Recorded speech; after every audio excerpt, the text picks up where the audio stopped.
అమ్మా భవానీ లోకాల నేలే ఓంకార రూపమమ్మా, తల్లి నీ మహిమల్ని చూపవమ్మా.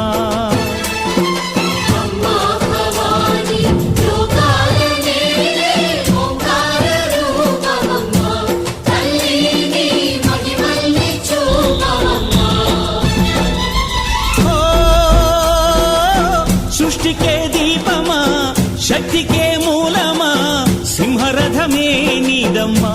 అమ్మ దుర్గమ్మ భక్తులను దీవించుమా.